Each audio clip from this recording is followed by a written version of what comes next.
everyone, it's Madeline, and this is our self Q&A for where to stay in Grand Teton National Park. Our self Q&A is where we ask ourselves a question that we had before venturing out to a new destination, and then we offer our feedback on what we think best answers that question. Some of you out there might know better than we do, so if you're listening, please leave a comment below and let us know what you think is best. If you stick around till the end, we'll let you know what we think is the best option for where to stay in Grand Teton National Park. So let's go ahead and get started.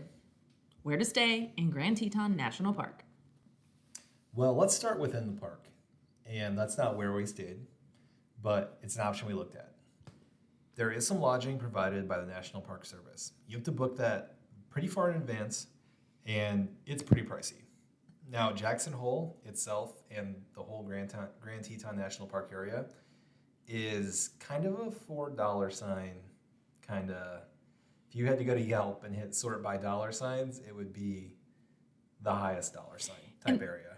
And this isn't exactly unique to Grand Teton National Park because a lot of national parks have limited places to stay, so they tend to be more expensive. Even hotels that might not be that expensive elsewhere tend to be pretty pricey outside of a national park.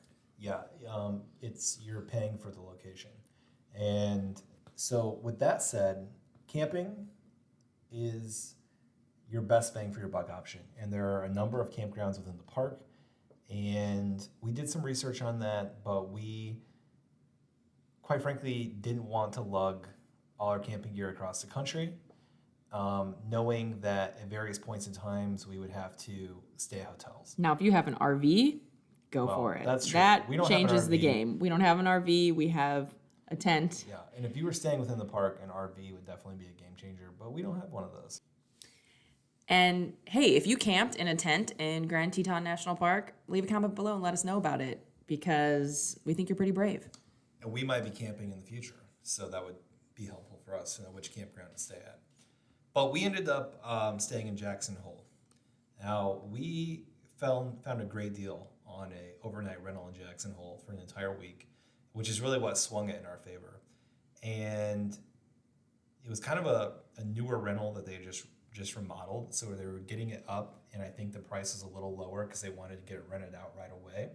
And so we kind of got lucky in that way because Jackson Hole can be pretty expensive, but what it offers is really incredible. I mean, there's not too many places in the United States that are as unique as Jackson Hole with its proximity to the park, its own activities that it has, and then you can also hop on the road and be over to Jackson in like 15 minutes.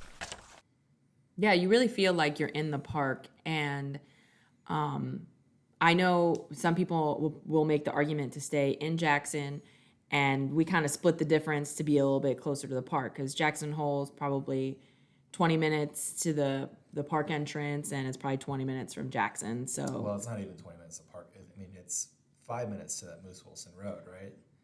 Right, but Moose Wilson is a much longer road than you think. It's the Moose Wilson Road, if you've been to Grand Teton National Park, is a great spot for wildlife. For whatever reason, and I'm guessing this is done on purpose, half of the road is unpaved. And so I think it has to do with the winter months. It's closed and it's not worth having to pave it. I would assume so, but it would be nice if the whole road was unpaved. It's a fun drive until you get to the unpaved part. But with Jackson Hole, we were lucky. There's hotels there. There are. Jackson Hole is a ski town. It's a huge ski resort. And I'm sure it's really, really awesome to go in the winter months and get to see it in its full snowy glory because being in the summer, it was fantastic, but it did make me very curious for ski season. Yeah, and in the summer, you can ride a gondola up to the top of the mountain where they have a cafe. You can hike up the mountain right there. There's pools, depending on which condos you're staying at, or if you're staying at a hotel on site. They have different types of restaurants, whether it's Italian or Thai or Austrian. I mean, and then they have a little gas station right there. You can get a sloshy. A sloshy. A sloshy is an adult beverage, but it's just like a slushy, but with alcohol. Yeah. So And it's open alcohol there, so you can grab a drink or a beer from the Mangy Moose and walk around yeah, and enjoy yourself. the Mangy Moose is a fun spot to definitely grab a beer, and it's kind of iconic. So all in all, that worked out really well. But we had initially booked a place in Jackson, and Jackson's a little bit farther south. It's a bit of a drive into the park. I think it probably takes, legitimately 25 or 30 minutes to get into the meat of the park from Jackson. But that's the closest town to Grand Teton National Park, and it's a very, very cool town. Oh yeah, there's so much to do there. There's really cool breweries and restaurants and shopping. It was a lot of fun. We spent a few afternoons in Jackson just sort of exploring, and we definitely see the benefits for staying there. Yeah, and they've got some good restaurants. They've got, like Madeline said, there's some breweries, Snake River Brewery, Roadhouse Brewery. Went to both of those. They had good craft beer. And so Jackson is definitely an option. I think you can probably find better bang for your buck for lodging in Jackson than you can for Jackson Hole. And you can get overnight rentals or hotels. So those are really your three big options. Staying in the park where you're camping, or they have lodging in the park as well. It's very expensive. You have to book it ahead of time. Camping is a lot cheaper, but it's definitely primitive. You have Jackson Hole, where you've got overnight rentals or hotels. Going to be pretty pricey. And then Jackson, which is going to probably split the difference between the two hotel-wise, and probably a little bit cheaper Airbnb rentals. Those are really your three options. And if we had to do it again, I don't think we could pass up Jackson Hole because it just combines the best entry to the park, modern amenities.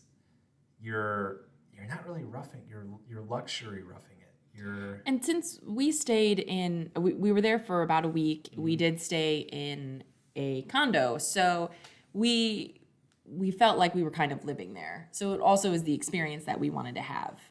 Yeah, and the thing about national parks is that when the sun goes down, the day's kind of over, right? Right, and if plus you're camping, you got a campfire going, you got to do all that. But it was nice to maybe be able to go and have a beer in Jackson Hole, or grab a restaurant and then walk back. And it was nice to have a definite home base where we weren't just like, oh, we had a long day, now we're just going to go hang out in a hotel, which some people, that's exactly what you want to do, and you should do that. But for us, we wanted to stay in the park as long as possible as well, and if things were closing, we didn't want to have to rush back and worry about dinner reservations either. We were kind of able to do our own thing that way. And one way we did save a little bit of money on this trip was we went grocery shopping, and I think we made our lunch every day we were there. We did pack a lunch, and I think we ate dinner. I mean, a couple nights I think we just threw in a frozen pizza because we were like, we knew we'd get back later because we were looking for wildlife. And by the time we got back, things were closed. And it was just like, well, we don't want to make a huge mess.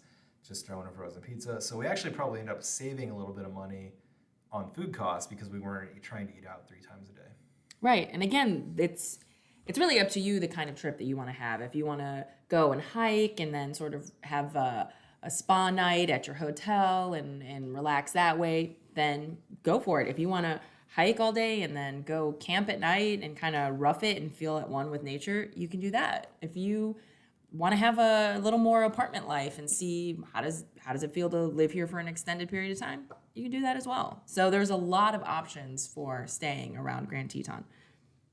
Yeah, I'm not sure there's a national park that kind of has as many different options right outside of it. You're usually more limited. But like you said, Jackson Hole worked out really well for us, and we would do it again. And if you like this video, please remember to like and subscribe and hit the notification bell so you never miss a video and you always stay in the loop.